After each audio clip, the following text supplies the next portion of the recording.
자, 이번 시간에는 심리학 다섯 번째 강의로 기억에 대해서 얘기할 건데요. 이 기억에 대한 얘기도 되게 많아요. 어, 그리고 이 기억은 여러분들이 학교 공부하는 것과도 직결되어 있죠. 그래서 여러분들이 이 기억과 관련된 수업 내용을 통해서 여러분들이 시험 공부를 하거나 학업을 수행하는 데 있어서 좀 도움이 되었으면 좋겠습니다. 음, 사실 우리가 학습한다고 하는 것이 기억, 머릿속에 일단 많은 것을 집어넣는 과정이죠. 근데 어떤 경우는 이제 집어넣는 것이 안 되는 수도 있고, 어떤 경우는 집어넣고 나서 꺼내는 것이 안 될 수도 있고, 그래요. 그리고 어떤 경우는 아주 드문 경우이긴 하지만 세상의 모든 것을 다 기억하고 있는 사람도 있고요. 어떤 사람은 어, 과거의 기억은 끄집어낼 수 있지만 현재 새롭게 들어간 기억을 끄집어낼 수 없는 사람들도 있고요. 이런 여러 가지 현상들이 기억과 관련돼서 나타나고 있습니다. 좀 하나하나 좀 얘기해 보도록 할게요. 자, 기억이라고 하는 것은 시간이 경과해도 지속되는 학습을 얘기하죠. 그래서 이 저자의 아버지 같은 경우는 이제 경미한 뇌졸중을 겪고 계신데 새로운 기억을 저장하는 능력은 상실했죠. 이제 많은 우리가 흔히 말하는 치매 환자라고 하시는 분들 보게 되면 이제 아침 먹고 나서 다시 오늘 아침 안 먹니? 뭐 이제 이렇게 얘기하기도 하고요. 그다음에 했던 말 또 하고 했던 말 또 하고 이렇게. 반면에 과거의 기억 그 상세하게 기억하는 경우들도 있습니다. 이제 그런 알츠하이머병 같은 경우는 이렇게 서서히 기억을 잃게도 만들고요. 새로운 정보를 기억하기 어렵기도 하죠. 또 이렇게 기억을 하지 못하게 되니까 일상생활이 어려울 거 아니에요. 그렇죠? 그러니까 또 특히 어, 어떤 사람들은 과거에 안 좋았던 것만 기억을 계속하는 사람들도 있어요. 그래서 이렇게 되게 되면은 인간성의 중요한 어떤 기쁨, 우애 이런 것들을 잃게 되겠죠. 그러면 삶의 만족도가 굉장히 떨어지겠죠. 또 반면에 이제 어떤 뛰어난 기억력을 갖고 있는 사람들도 있습니다. 비정상적으로 영화 레인맨의 주인공이었던 모티브가 되었던 사람들 같은 경우는 뭐 심심하면 뭐 우편 전화부 이런 거 외운다고 해요. 그 사람들도 다 외우고요. 음악 뭐 이런 것들도 그냥 통째로 다 외우기도 하죠. 또 어떤 사람들 같은 건 이제 기억력 참편 대회 같은 거 있는데 뭐 숫자 200개를 정확히 외운다던가 뭐 파이 3.14 1592 뭐 이런 것들을 갖다가 뭐 몇천 뭐 몇만 자리까지도 외운다던가 이런 사람들도 있기도 합니다. 네. 보통 사람들은 이제 숫자 7개 정도 외우잖아요. 뭐 매직 세븐이라고 보통 많이 얘기하는데 그래서 전화번호를 세 자리 플러스 네 자리 이렇게 많이 만들잖아요. 그렇게 하는데 이제 어떤 사람들 같은 경우 200자리까지 외운다고 하니까 대단한 거죠. 그게 빨리 반복 연습을 통해서가 아니라 빨리빨리 금방금방 또 사람들은 얼굴을 인식하는 능력도 대단히 뛰어나서 0.4초짜리 간단한 음악 단편을 듣고선도 이게 어디에 나오는 음악인지를 알 수 있을 만큼 그다음에 2,800장의 사진을 3초 동안 본 사람들도 2,800장의 사람들 82%를 정확하게 기억하기도 한다고 합니다. 그러니까 이 기억이 좀 신기하죠? 그쵸? 그래서 이제 기억을 어떻게 사람들이 기억을 하는지 좀 보자는 거죠. 그래서 이제 두뇌는 어떻게 주변 세상의 정보를 포착해서 이제 감각을 통해서 주변 정보를 포착하겠죠? 그리고 나중에 사용할 수 있도록 저장하는지 또 왜 어떤 것들은 오랫동안 기억이 되고 어떤 사람들 이름은 금방 잊어버리게 되는지 저 같은 경우는 이제 사람 이름 잘 못 외우고 얼굴 잘 못 구별하거든요. 근데 이런 것도 왜 그런지 기억은 두뇌에 어떻게 어떤 식으로 저장이 됐는지 또 어떤 문장들 이런 것들을 왜 우리는 잘못되게 기억하게 되는지 이제 그런 것들에 대해서 이야기해 보자는 거예요. 우리는 기억이라고 하는 것을 파지, 그러니까는 붙잡는다라고 얘기할 수도 있거든요. 그래서 이 파지에 대한 측정을 좀 뭐랄까 그 번역이 조금 어색한 것들이 좀 있어요, 책이. 파지에 대한 특정은 다음과 같은 세 가지로 할 수 있다고 합니다. 뭐 중요한 건 아니지만 회상, 그 예를 들어서 단답형의 빈칸 채우기 같은 거 하게 되면 그 말을 기억해 내야 되잖아요. 그런 회상, 그다음에 제의는 아, 이거 배웠었지. 아, 이거 배웠었지. 아, 이거 배웠었지. 아, 맞아, 맞아. 이런 거 있잖아요. 그런 것처럼 빠르게, 어, 나와 있는 1번부터 5번까지를 쭉 보던 배웠던 걸 체크하는 것들. 그러니까 이거는 아까 그 단어를 끄집어내는 거랑 조금 다르잖아요. 그래서 재인이라고 얘기하고요. 그 다음에 재학습이라고 하는 것은 배웠던 것을 다시 학습하는데 과거에 한 번 배웠기 때문에 더 빠르게 학습이 가능하겠죠.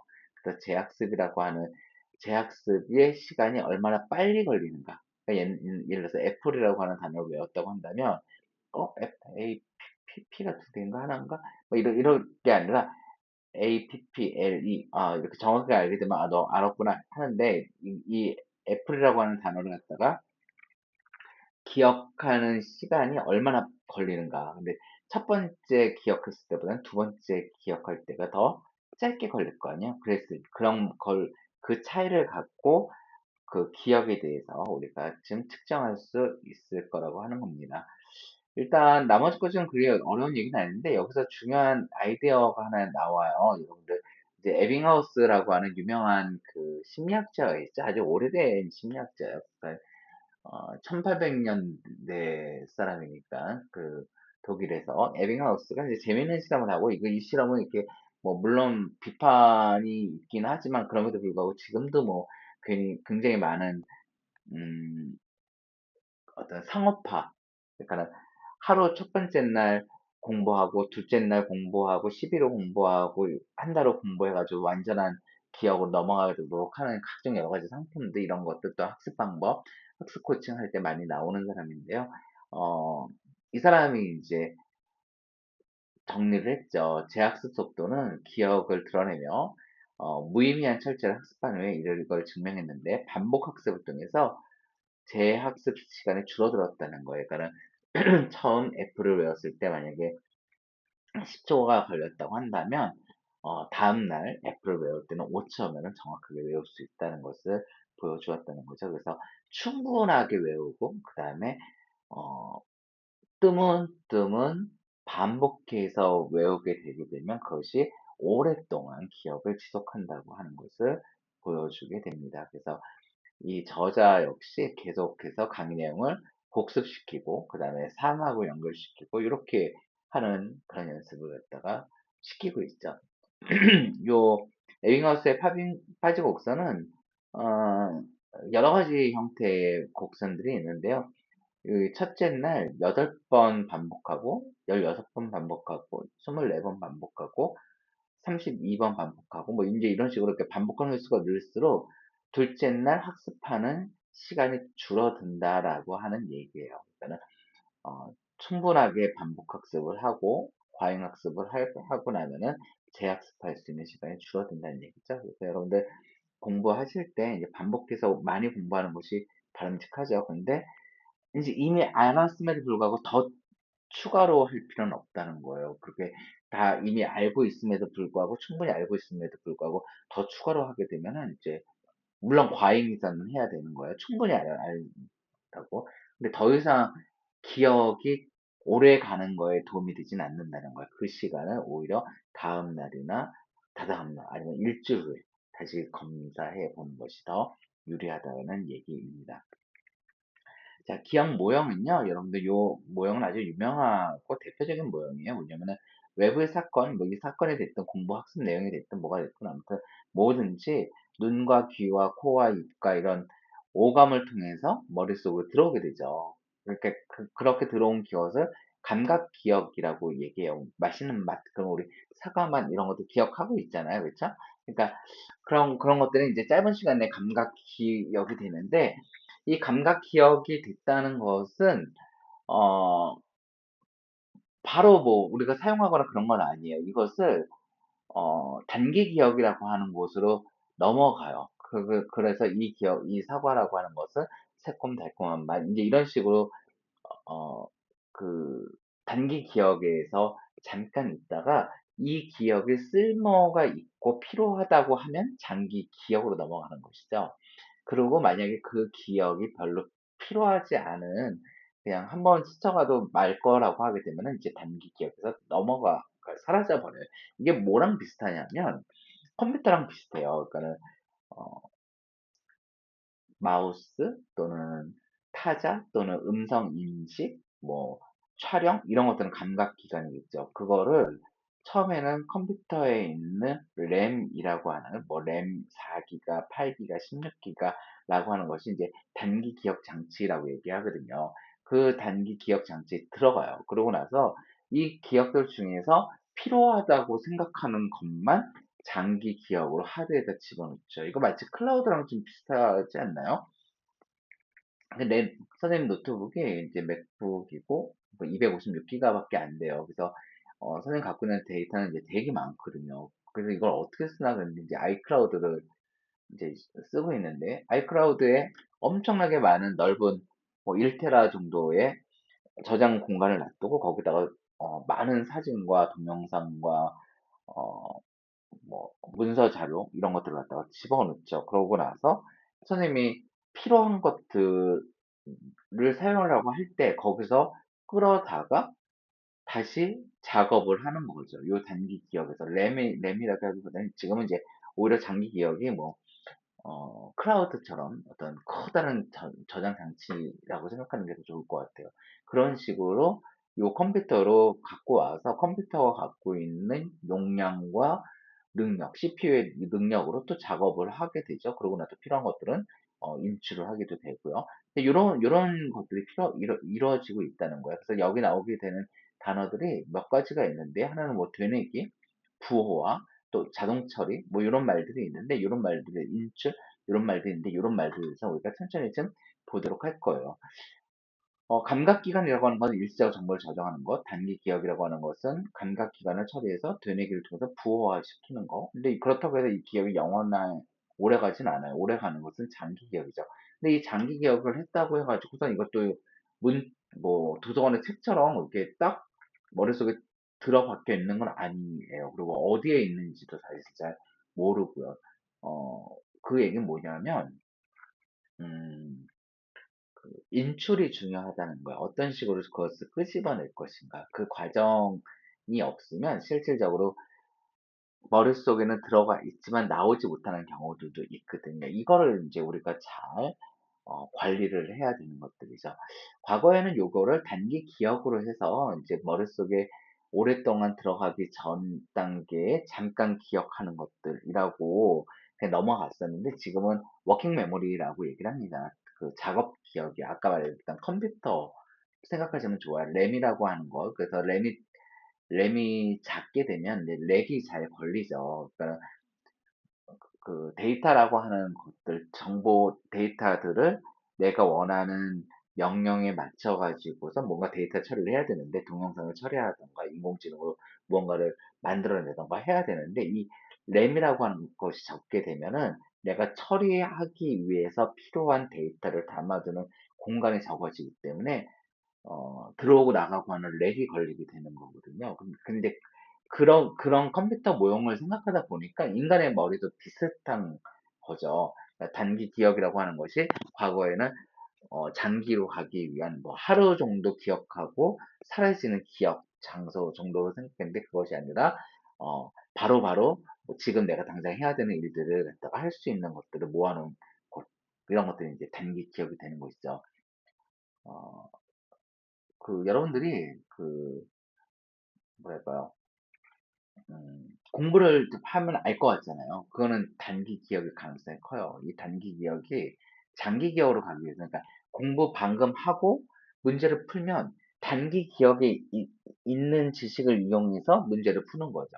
그러면 나 다 맞췄네. 나 이거 다 알고 있어. 그렇다고 장기 기억이 되는 건 아니에요. 이 장기 기억이 되기 위해서는 훨씬 더 많은 과잉 학습과 인출의 과정의 반복, 또는 수면을 통한 뉴런의 형성, 이런 것들 과정을 통해 가지고 좀 만들어져야 되는 겁니다. 그런 얘기들은 조금 더 이따 얘기하도록 할게요. 자, 기억 부호화에 대한 얘기들을 할게요. 좀 어려운 단어들이 나옵니다. 어려운 단어들이 나오는데 여러분들은 알아도 되고 몰라도 되고 그래요. 그래서 내가 심리학 전공자라고 하면 꼭 알아야 되는 내용이지만 여러분들이 뭐 외연 기억이라든지 통제 처리가 무엇이라든지 암묵 기억이 뭔지 차이가 뭔지 이런 것들을 구별할 필요는 사실은 없어요. 하지만 얘기는 재밌어요. 얘기는 재밌으니까 한번 들어보세요. 자, 이중 궤적 기억이라고 하는 것은 어떤 기억은 되게 노력해 가지고선 억지로 집어넣고 연습을 통해서 만들어진 기억인 반면에 어떤 기억은 자동적으로 익숙해져서 자동, 자연스럽게 흘러나오는 그런 것을 자동 처리라고 얘기해요. 이 외형 기억이라고 하는 것은 통제 처리가 좀 중요합니다. 그래서 의식적으로 기억하려고 하고 손을 써서 기억을 하든 입을 반복해 가지고서 중얼중얼중얼 하면서 외우든 뭐 반복해서 책을 읽어보든 뭐 토론을 통해서 하든 아무튼 의식적인 노력을 통해서 기억에 저장이 되는 거예요. 그러니까 여러분들이 공부하는 것은 사실상 외형 기억이라고 할 수가 있는 것들이에요. 그래서 이 외형 기억을 잘하기 위해서는 의식적 노력이 필요해요. 우리는 그것을 공부한다고 얘기하는 거죠. 그리고 요 위에서 본 것처럼 주의가 필요해요. 주의가. 주의를 하지 않게 되면은 이게 이제 통제 처리인데요. 이 주의를 하지 않게 되면은 내가 들어왔던 감각 기관을 통해서 스쳐 지나갔던 것들은 바로 사라지게 돼요. 아주 빠르게 사라지게 되죠. 어, 그렇습니다. 근데 반면에 이제 안목 기억이라고 하는 게 있어요. 안목 기억은 뭐냐면 예를 들어서 어, 이제 여러분들 수영이나 자전거를 배운단 말이에요. 그러면은 기억을 잘 해야 돼요. 자전거를 탈 때는 발을 갖다가 하나를 페달에서 올리고, 뭐, 한 발을 갖다 살짝 뛰면서 그 안장에 앉은 다음에 발을 갖다가 왼발 굴르고 오른발 굴르고 앞에를 보고 핸들을 꽉 잡고 핸들을 갖다가 넘어지지 않게 반대 방향으로 몸에 중심 맞춰서 이렇게 우리가 자전거를 탈 때 기억하지 않잖아요. 그러니까 이것은 너무나도 자연스럽게 오랜 동안 어, 어떤 학습이 되어 있기 때문에 기억하려고 해서 기억하는 것이 아니라 그게 가장 많이 하는 얘기예요. 그렇죠? 선생님 같은 경우는 해외 생활하다 보면 운전할 일이 별로 없거든요. 그러면 한국 가서 운전하려면 되게 겁이 나요. 기억이 안 날까 봐. 이거 어떻게 하지? 이거 내가 했던 방식으로 그대로 할 수 있을까? 이런 겁들이 나거든요. 근데 그런 것들 겁을 내지 않아도 한 10분 정도만 좀 편안하게, 그러니까 빠르지 않게 운전을 하게 되면 금방 적응을 하거든요. 그 얘기를 우리는 흔히 몸이 기억한다고 얘기를 하죠. 오랫동안 하지 않아도 자전거 타는 것처럼 이렇게 오랫동안 기억하는 것들. 이런 것들이 이제 안목 기억이라고 할 수가 있습니다. 그래서 이런 안목 기억들 같은 경우는 여러 가지들이 있는데 그 중에 하나가 이제 자동 처리되는 것들이 있어요. 그러니까 이 자동 처리라고 하는 건 뭐냐면 기억하는 건 아니에요. 분명하게 책상에 어디 있더라 하고선 여러분들의 감으로 이렇게 열어보게 되면 어딘가에 뭔가 있는 거 있잖아요. 어, 뭐 시간의 순서라든지 빈도 이런 거 같은 경우는 내가 기억하려고 노력을 하지 않았음에도 불구하고 자동적으로 기억이 되는 것들이죠. 그것이 뭐 시각적으로 아침부터 저녁까지 순서가 쭉 되어 있는 게 아니라 오늘 몇 번 맞더라, 몇 번 했더라, 그 이른 시간이더라, 늦은 시간이더라, 그때 그 전에 뭔가를 했지, 이런 것들 있잖아요. 이런 것들은 자동적으로 처리가 된다는 거예요. 그럼 외형 기억과는 다르죠. 외형 기억은 어떻게 한다고요? 의식을 해서 의도적으로 하는 거잖아요. 만약에 세상의 모든 것을 외형 기억이라고 생각을 해보세요. 얼마나 힘들겠어요. 그렇죠? 굉장히 힘들 거예요. 그러니까 이 암묵적 기억 또는 이 자동 처리가 된다고 하는 것은 대단히 우리를 편안하게 만들어줘요. 그래서 이런 것들에 의해서 우리가 어, 아주 효율적으로 살 수가 있게 되는 거죠. 근데 이제 이 통제 처리를 해서 외형 기억을 아주 많이 만드는 거예요. 아주 많이. 대표적인 것이 외국어죠.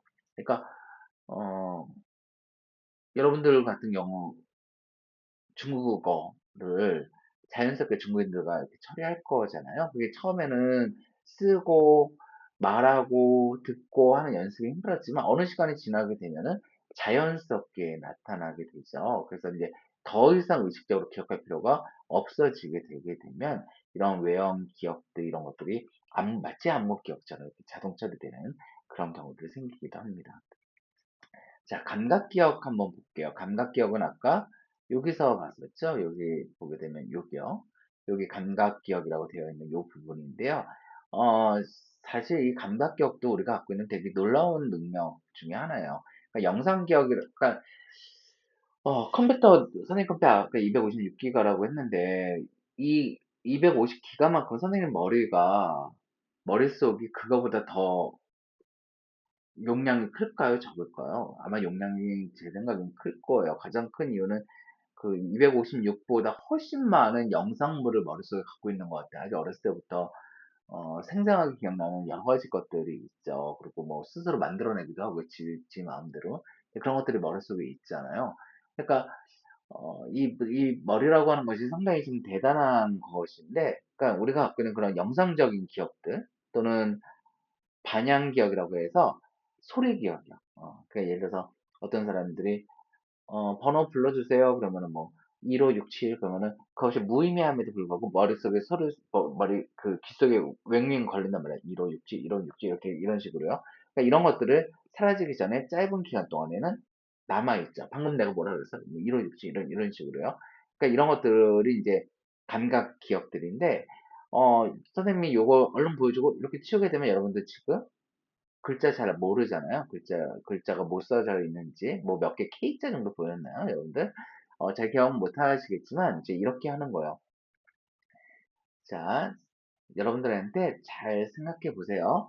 어, 높은 소리, 삐 소리가 나게 되면은 맨 위에 거를 말씀하시면 되고요. 삐 하면 중간 거를 말씀하시면 되고요. 삐라고 하게 되면은 마지막 거를 말씀해 주시면 돼요. 자, 지금 먼저 보여드리겠습니다.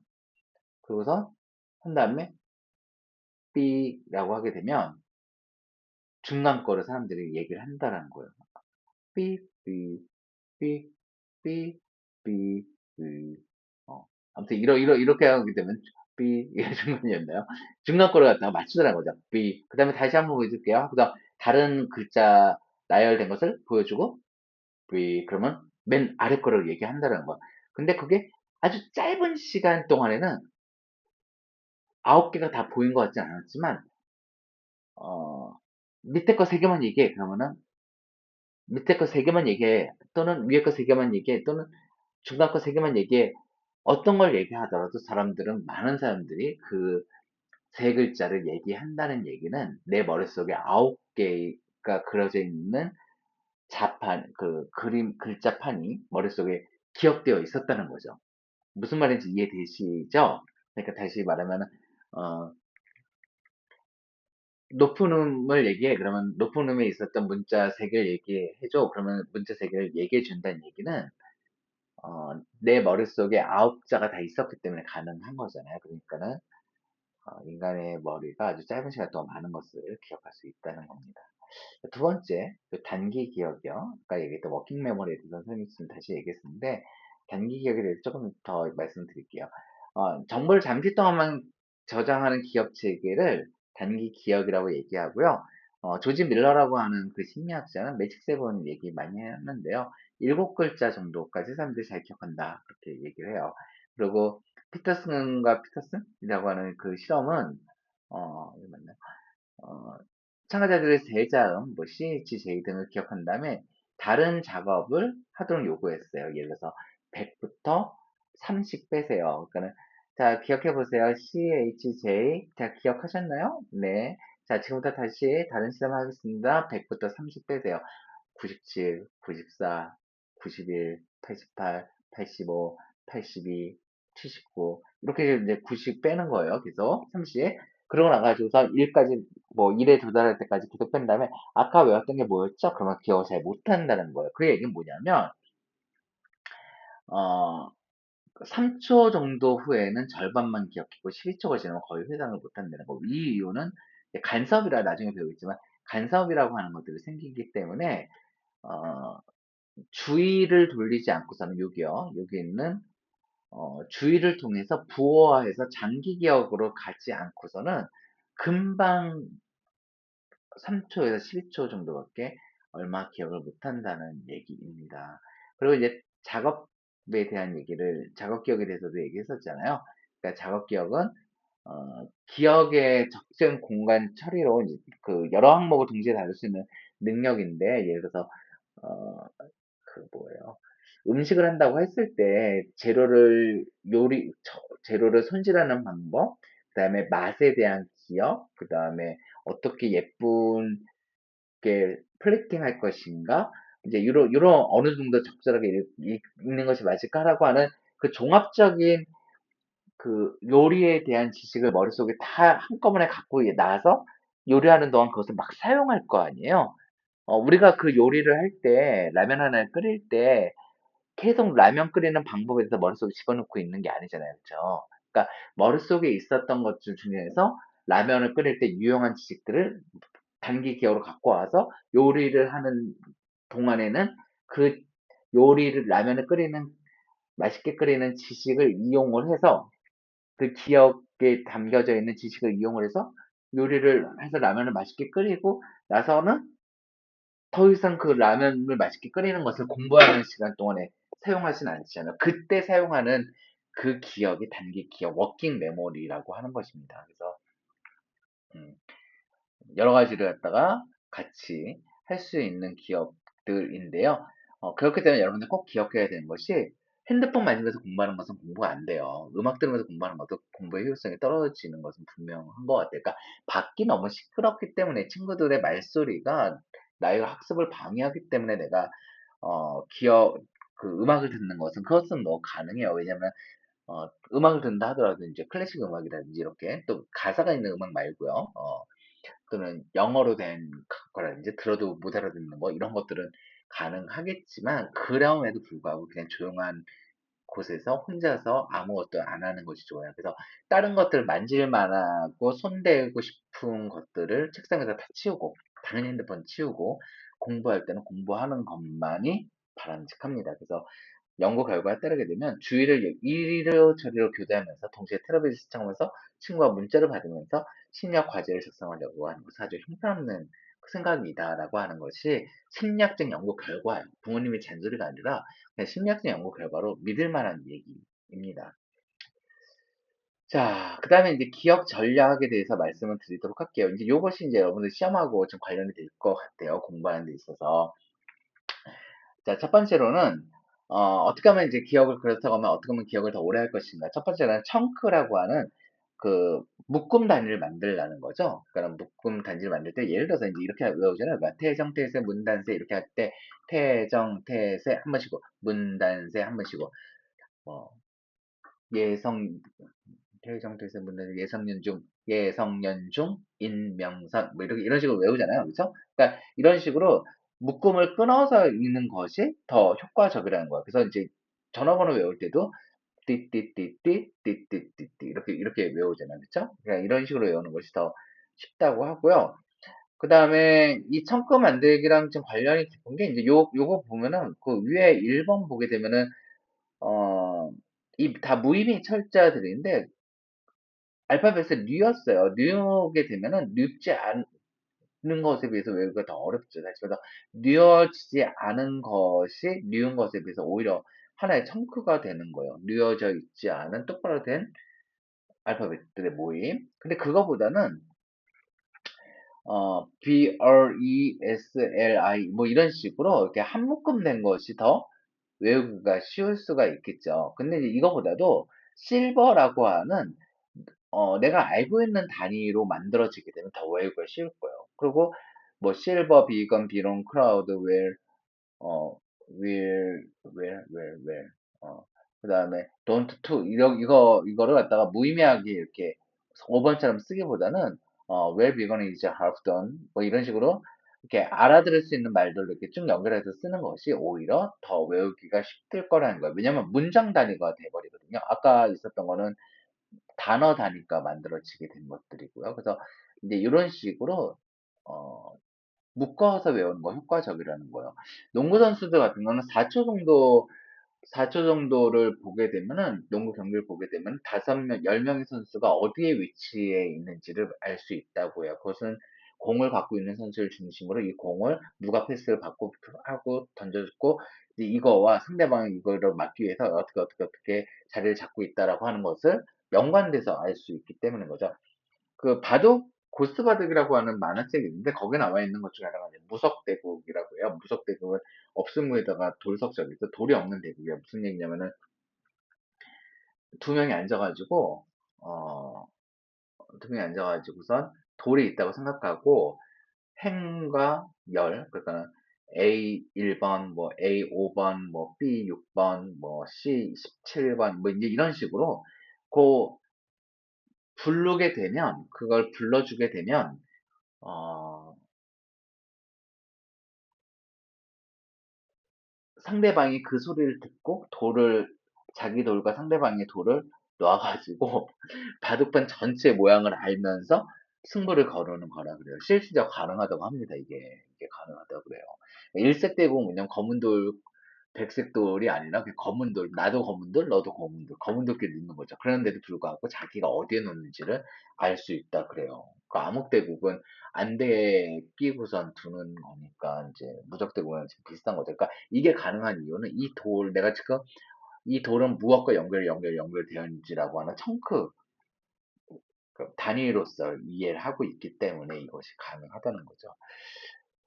자, 여러분들에게 지금 도움이 될 만한 기억술 몇 개 알려드리고요. 제가 만든 것도 좀 알려드리도록 할게요. 가장 대표적인 기억술은 장소 기억 방법이 있어요. 장소 방법 뭐냐면은, 어, 그러니까 만약에 10개의 단어를 외운다, 뭐, 사과, 짜장면, 퍼즐, 뭐, 아이패드, 뭐, 이렇게 4개가 있다, 그러면은, 내가 잘 알고 있는 장소에 그걸 하나하나 집어넣는 거예요. 사과를 문고리에, 그 다음에 저희 앞에 현관에 그 신발장이 있거든요. 예, 거기에 짜장면을 배달시켜 놨고, 그 다음에 그 옆에 냉장고에 퍼즐 모양의 퍼즐처럼 생긴, 그러니까 그, 그거 뭐라 그래? 루브릭 퍼즐이라고 하나요? 그 육각 퍼즐 있잖아요. 그 육면체 퍼즐. 그거 모양의 냉장고가 있고, 그 냉장고 앞에 아이패드가 놓여 있는, 뭐 이렇게 얘기를 하게 되면은, 방으로 여러분들도 외울 수 있나요? 사과, 짜장면, 퍼즐, 아이패드. 이제 이런 식으로. 예. 그것이 이제 20개다 그러면은 거기서부터 걸어와가지고 우리 집 앞에 있는 식탁, 소파, 이렇게 창문, 한 바퀴 쭉 텔레비전, 한 바퀴 쭉 돌아가지고서 뭐 제 방, 이렇게 하게 되면 이제 20개 할 수 있다는 거죠. 그러면 자, 다시 한번 외워보세요. 20개. 그러면 어떻게 하면 돼요? 문부터 문을 열고 들어와서 사과 있었고, 짜장면 있었고, 퍼즐 있었고, 아이패드 있었고, 뭐 있었고, 이제 이렇게 할 수 있는 거죠. 또 이제 뭐, 머큐리, 비너스, 얼스, 마스, 뭐, 주피터, 이런 식으로, 어, 수, 금, 지, 화, 목, 개, 토, 명, 뭐, 이렇게 하잖아요. 그렇게도 외워지만, 뭐, my very educated mother just served the earth noodle, 뭐, 이런 식으로 앞자만 연결해가지고 외우게 되면은, 예, 더 쉽게 잘 외울 수 있다는 거죠. 제가 수업 시간에 사용하는 방법 중에서 이제 제가 두 가지 굉장히, 학생들에게 선생님이 만든 제일 잘 맞는 거야 라고 얘기하는 거 두 가지를 지금 소개해 드릴게요. 첫 번째는 그 경제인데요, 경제. 경제 시간에 이제 배우는 것 중에 생산을 하면서, 그러니까 노동, 자본, 토지가 있잖아요. 우리가 흔히 말할 때 이제 생산, 소비, 분배 이렇게 얘기할 때, 분배라고 하는 것은, 어, 그 소득 분배를 의미한다 이렇게 얘기를 하는데 그것이 잘 와닿지가 않아요. 그러니까 예를 들어서 뭐, 아침에 학교 앞에서 학원 선생님께서 전단지를 나눠주고 계신다. 이게 분배인가요? 그럼 네, 이렇게 대답하는 거 되게 많거든요. 근데 분배라는 소득 분배이다. 그래서 소득 분배가 뭐냐? 소득 분배는 생산에 참여한 대가를 소득 형태로 나눠 갖는 거거든요. 그러니까 노동을 한 대가로서 임금을, 그 다음에 자본을 제공한 대가로서 이자를, 네, 토지를 제공한 대가로서 지대를 이렇게 받는 건데요. 이걸 이제 외우기 쉽게 만든 거죠. 그래서 저승 갈 때 우리가 꼭 가져가야 되는 돈은 노자토라고 얘기하잖아. 그럼 죽어서 저승 갈 때도 돈이 필요한데 생산할 때 뭐가 필요하겠어요? 노자토가 필요하겠죠. 그러니까 노자토를 제공을 하게 되면 기업은 무엇을 해야 돼요? 분배를 해줘야 되잖아요. 어떻게? 임이지라고 하는 형태로 분배를 해줘야 되잖아요. 임금, 이자, 지대라고 하는 형태로. 그렇게 분배를 잘한 기업은 뭐가 좋아지겠어요? 이미지가 좋아지겠죠. 그렇죠? 노자토, 이미지. 이런 식으로 외워라. 이제 이렇게 하면 학생들이, 오, 뭐 이렇게 하다가, 썰렁, 뭐 이렇게도 하고 그래요. 근데 두 번째 거, 1위는 이런 거예요. 세계 1차 대전은 삼국 동맹이었던, 독일 오스만 트루프, 이탈리아 도고이와 삼국 협상이었던 삼국 연합이었나? 삼국 협상이었던 영국, 프랑스, 러시아 사이에 벌어졌습니다. 영프로 사이에. 삼국 동맹이 전쟁을 일으킨 이유는 그러면 이제 이유는 뭘까? 그러면 이제 학생들이 뭐라 얘기하죠. 뭐 독일하고서. 사람이 이제 이렇게 얘기해요. 자기네가 독일은 절대 자기네가 지지 않을 거라고 생각을 했어. 왜냐고? 확률을 따져봤거든. 왜냐면 자기네가 이길 확률은 52%라고 봤거든. 그때 애들이 왜요? 왜 이렇게 물어보다가 이제 몇 명 웃죠. 본 거죠. 뭘 본 거야? 여기 5위를 본 거죠. 52%. 그럼 이제 두 번째 생각해 보죠. 그러면 상대가 이길 가능성 얼마나 본 거지? 그럼 이제 킥킥킥 웃는 학생들이 생겨야겠죠. 몇 프로요? 0%겠죠. 왜 0%야? 그러면 이제 이렇게 나오죠. 이렇게 외우고 나면 이제 도고의 0% 이게 안 잊어버리게 되죠. 잊어버리지 않게 되죠. 이제 이런 식으로 연결을 시켜서 외우는 거 되게 도움이 돼요. 그리고 위계로 체계화해서 공부하는 것도 되게 좋아요. 여러분들 이제 중간 기말고사 이런 단위로 되어 있기 때문에 사실 이런 목적이 그렇게 중요하지 않긴 하겠지만, 우리가 지금 하고 있는 것은 여기 기억 연구와 기억 부호화 요 부분이거든요. 6장 기억이고요. 기억 중에서 기억 연구와 부호화, 다음 시간에 할 것이 이제 저장과 인출 부분이고요. 그 다음 시간에 할 것이 요 망각에 관계된 얘기인데, 그래서 기억 연구와 부호화에 대한 얘기들 지금 하고 있는 거예요. 그리고 우리 기억 부호화 관련해 가지고서는 무엇들을 했었죠? 뭐, 감각 기억, 단기 기억, 장기 기억, 그다음에 통제 처리, 자동 처리, 이제 아무튼 이런 말들 했었잖아요. 그러니까 이런 것들이 여기에 포함이 되는 거예요. 그래서 이렇게 우리가 하는 것은 6장의 기억의 기억령과 부호와 관련된 얘기구나. 이렇게 목차를 위계를 알게 있는 것은 구체적인 사항을 내가 알고 있는 전체적인 내용과 연결시켜서 외우는데 굉장히 도움이 돼요. 선생님이 종종 했던 것은 이런 거예요. 이건 문지영의 안 보이시죠? 그 문지영의 자유라고 하는 책을 읽고선 정리했던 건데, 각각 하나, 둘, 셋, 넷, 5개의 장으로 되어 있고, 각각의 장은 하나, 둘, 셋 또는 하나, 둘, 하나, 둘, 하나, 둘, 하나, 둘, 이런 식으로, 절이 나눠져 있고, 각 그 절들은 다시 하나, 둘, 하나, 둘, 하나, 둘, 이런 식으로 중요한 개념들과 이런 게 나눠져 있거든요. 이렇게 한번 정리를 해놓고 나면은, 어떤 개념이 어디쯤에서부터 나오는구나, 라고 알게 되죠. 그래서 이제 이런 마인드맵을 활용하는 거 되게 중요합니다. 좋습니다. 가장 중요한 것은 이 두 가지예요. 여러분들 시험을 앞두고 지금 중요한 것은 분산학습과 반복적인 자기 검증이에요. 그래서 분산학습은 첫 번째 간격 두기 효과라고 하는 얘기가 있어요. 아까 선생님이 얘기했던 거거든요. 여기서 되게 교과서에서 되게 좋은 말이 하나 나와 있는데, 벼락치기 공부는 단기 기억에는 도움이 돼요. 다시 공부를 막 하고 나가지고 바로 문제를 풀면은 아는 것 같아요. 알 것 같고요. 어, 그런데 그 벼락치기는 그냥 자신감, 내가 어저께 공부했다. 그러니까 학생들 중에서 요번 시험에 진짜 공부했거든요. 근데 공부했는데 성적 안 내. 이렇게 얘기하는 사람들 많잖아요. 그러니까 공부를 했다고 하는 위안은 줄 수 있어요. 하지만 신속하게 망각해요. 그러니까 벼락치기라고 하는 것이 효과가 크지 않다는 거죠. 그래서 필요한 것은 뭐냐면, 한 번에 몰아서 공부하기보다는 여러 시간을 걸쳐 나눠서 공부하는 것이 훨씬 더 효과적인 거, 훨씬 더. 이것은 심리학적으로 잘 도전받지 않는, 아주 많이 알려진, 그러니까 증명된 그런 연구입니다. 그래서 여러분들이 에빙하우스의 망각곡선 아까 보았다시피 10분이 지나면 바로 잊어먹기 시작해서 망각되기 시작해서 하루가 지나면 이틀이 지나면 바로바로 망각이 진행이 된다고 합니다. 그래서 그것을 해결하기 위한 방법은 바로 분산해서 반복적으로 공부하는 것이 훨씬 효과적이라는 거죠. 물론 처음에 공부할 때는 어, 재생학습, 그러니까 재학습할 시간을 줄이기 위해서는 과잉 학습을 할 필요가 있어요. 충분하게 이해할 필요가 있어요. 근데 그거를 충분하게 외워놓고 나서도 또 계속 그것만 외우고 있다고 한다면 그건 효과적이지 않다는 거야. 그 시간에는 다른 공부를 하고, 어, 그러고 나서 다음날 또는 일주일 후에 다음날 또는 이틀 후 또는 일주일 후에 이렇게 공부하는 것이 바람직하다는 것입니다.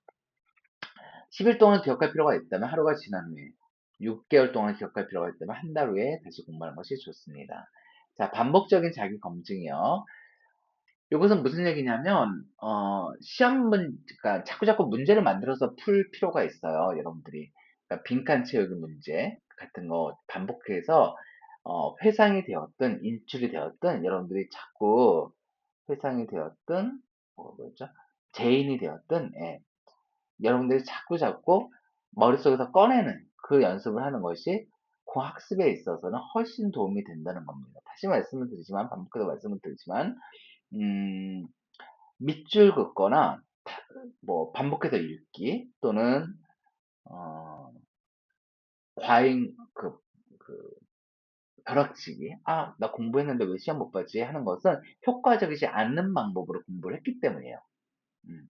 효과적인 방법은 그래서 이제 미리미리 공부해야 되는 거예요. 여러분들 연변이 먼저인가요? 대련이 먼저인가요? 아무튼 여러분들 시험을 앞두고 지금부터는 공부를 시작을 해서 그것을 1회독, 2회독, 3회독 이런 식으로 반복해가지고 한 번에가 아니라 시간이 지난 다음에 그렇게 미리미리 공부를 해야지만 여러분들이 시험 시간에 인출을 할 수가 있고요. 공부를 한다 하더라도 밑줄 긋거나 계속 반복해서 읽기보다는 문제를 풀이를 하거나 아니면은 빈칸을 만들어 놓고 채우기 연습을 한다던가 남에게 설명해 준다던가 이런 식으로 자꾸 인출을 하는 것이 더 효과적입니다. 어, 명심할 사항요. 예. 분산학습과 자기평가가 벼락치기 공부나 다시 읽어보기를 압도한다. 연습이 완벽하게 만들어지진 않겠지만 현명한 연습, 즉 자기 검증을 수반한 되뇌기를 반복하는 것은 오랫동안 지속하는 기억을 만들어줍니다. 자, 처리 수준. 깊은 처리와 얕은 처리가 있는데 깊은 처리라고 하는 것은 제가 보기에는 이해 수준인 것 같아요. 얕은 처리는 그냥 겉으로 보여주는 것만 그냥 달달달 외워보는 것을 의미하는 거죠. 이게 사실상 교과서 나와 있는 내용 쉽진 않은데요. 매우 얕은 수준으로 의자라고 하는 보여준 다음에 이 활자 고득체인가요? 하고 그렇게 물어보고요. 또 합성어라고 하는 단어를 주어지고 의성어와 운율이 같나요?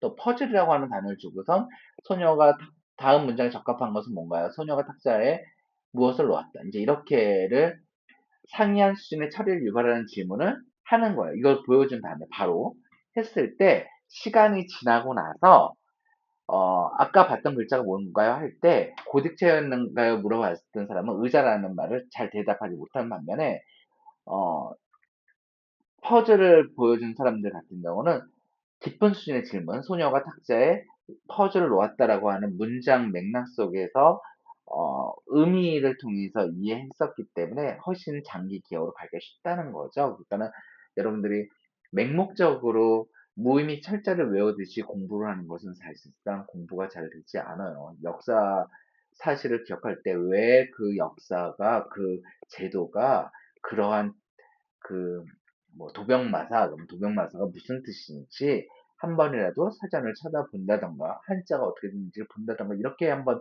노력을 했던 것들이 훨씬 더 오랫동안 기억에 남는 일입니다. 자, 자기 참조 효과요. 대부분의 것들은 자기와 관련됐을 때 기억이 잘 나죠. 대표적인 것이 이제 각종 비밀번호 생일 갖고 많이 하잖아요. 그러니까 왜냐면 내 생일은 잘 잊어버리지 않게 되니까요. 이니셜들 많이 쓰게 되고, 이렇게 자기의 삶과 연결된 것들은 잘 잊어버리지가 않습니다. 여러분들도 확증 내용을 가급적 나의 이야기로, 나의 스토리로 한번 해본다면 여러분들이 잘 기억할 수 있을 거예요.